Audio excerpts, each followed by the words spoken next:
béguinage solidaire. C'est joli comme expression. Alors c'est un concept original de logement collectif pour les seniors. Et notre invité du jour est à l'origine de ce projet, une aventure qu'il raconte d'ailleurs dans un livre intitulé Vieillir solidaire.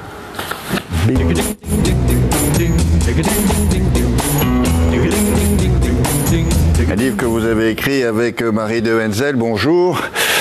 Vous êtes cofondateur du mouvement Béguinage solidaire. Vous militez depuis une dizaine d'années pour des formes nouvelles d'habitat pour les retraités. Alors d'ailleurs, quelle est la situation en France pour cette communauté-là? Alors la situation est plutôt mauvaise à l'heure actuelle puisque, vous le savez, il y a une crise du logement qui est absolument terrible. Il manque plus de 500 000 logements neufs ou rénovés par an. Par ailleurs, les métiers du soin et de l'accompagnement n'attirent plus grand monde, malheureusement. Et enfin, il y a une véritable crise dans les EHPAD, malgré le travail souvent héroïque du personnel. Et par ailleurs, 85% des établissements sont aujourd'hui en déficit. Donc, plus généralement, nous avons une inquiétude des aînés qui voient arriver la loi sur l'euthanasie et non plus la loi qui était promise sur le grand âge, ce qui crée beaucoup d'inquiétudes. Et puis, pour arriver vraiment dans le sujet, les envies, les attentes des aînés ont aujourd'hui changé. Ils ne veulent plus être des objets de soins, mais des acteurs de leur vie et de la vie de la cité. Alors vous avez d'ailleurs été directeur d'un réseau d'EHPAD, vous, hein, et j'imagine que cette expérience a joué un rôle dans votre parcours. Si vous avez inventé ça, c'est pas par hasard. Alors je ne l'ai pas inventé tout seul, et puis nous avons quand même beaucoup copié sur ce qui se passe dans les pays d'Europe du Nord, mais en effet, ce qui m'a marqué dans cette expérience de directeur d'établissements médico-sociaux, c'est le fait que les gens sont pris en charge par l'institution, et alors que nous pensons qu'il faut simplement prendre en charge les fragilités de ces personnes. J'ai un petit exemple pour ça. Quand une personne a besoin d'une canne pour aller d'un point A à un point B, il faut lui donner la canne, ne pas l'asseoir dans un fauteuil roulant pour la pousser. Ça va, ça c'est clair.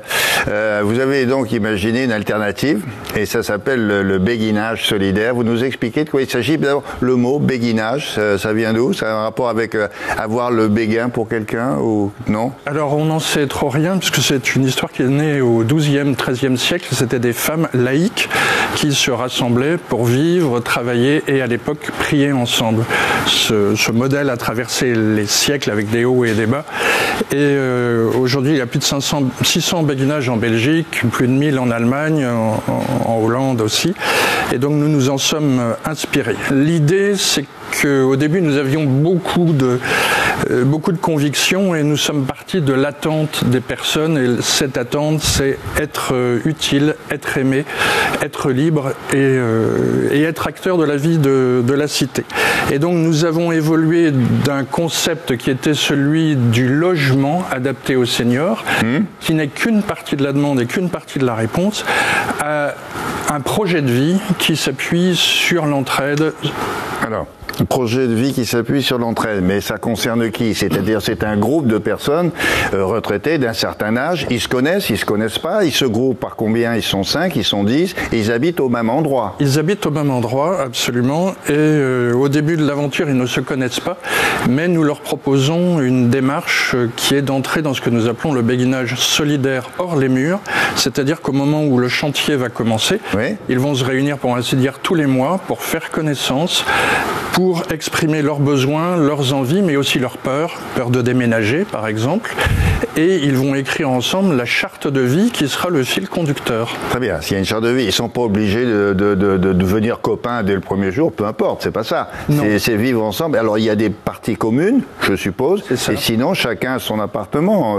Absolument, chacun a son appartement ou sa petite maison, T2 et T3 en règle générale, parce qu'en réalité les habitants ont besoin d'espace, et puis des espaces que nous appelons espaces partagés, salon, atelier de bricolage, atelier cuisine, jardin nourricier, où aussi les voisins peuvent venir participer à des projets.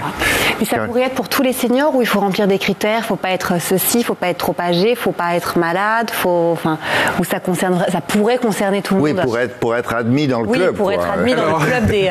Merci pour le club. Alors, ça concerne tout le monde. Le tout, c'est d'être retraité, mais surtout d'adhérer au projet. En réalité, nous ne louons pas de logement, nous proposons un projet de vie qui donne l'accès à un logement. C'est vraiment très important. Donc, ça n'est pas une réponse universelle. Il faut vouloir s'y engager. Mais il faut vraiment que les uns soient plus actifs, plus en forme que d'autres, ou s'ils ont tous les mêmes pathologies, ils vont mais ils ont peut-être pas de pathologie. Non, mais quand je dis pathologie, ils peuvent être un peu moins en forme que certains. Est-ce qu'on fait attention justement à ce qu'il y ait un mélange de ces forces? Alors à Valognes, nous avons des habitants de 60 à 92 ans. Et Janine, la doyenne, est d'un dynamisme extraordinaire. Et d'ailleurs, je crois qu'il y a quelque temps, elle nous a dit « j'ai rajeuni de 20 ans ». Et pourquoi cantonner ça à une communauté de seniors et pas vous ouvrir à quelque chose de plus intergénérationnel? Alors ce serait compliqué d'expliquer pourquoi, parce qu'il y a des motifs économiques, etc.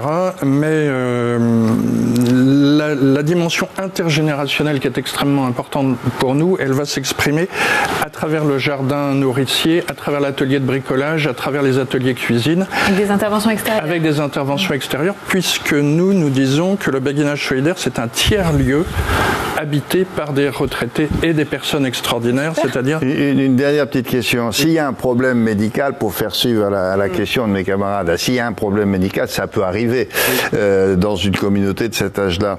Qu'est-ce qui se passe? La personne est chez elle, et donc elle doit pouvoir y rester jusqu'au terme de sa vie. Et donc vont pouvoir intervenir parce que les logements sont adaptés, les services de soins... et sur place, il y a ce qu'il faut. C'est pas un établissement médicalisé pour autant. Non, c'est du logement ordinaire, mais extraordinaire par l'ambiance qui s'y passe. Et puis, réellement, donc nous avons des accords avec les services d'aide et de soins à domicile, avec l'hospitalisation à domicile, et si nécessaire, avec les soins palliatifs, parce que l'idée est de pouvoir aller vraiment jusqu'au bout de ça. Alors, il y a d'autres qui se construisent. On mettra ça sur le site de l'émission. Merci Tristan Robet. Alors, ça s'appelle Vieillir solidaire au pluriel chez soi, mais avec les autres. C'est coécrit avec Marie de Wenzel et c'est publié aux éditions Robert Laffont.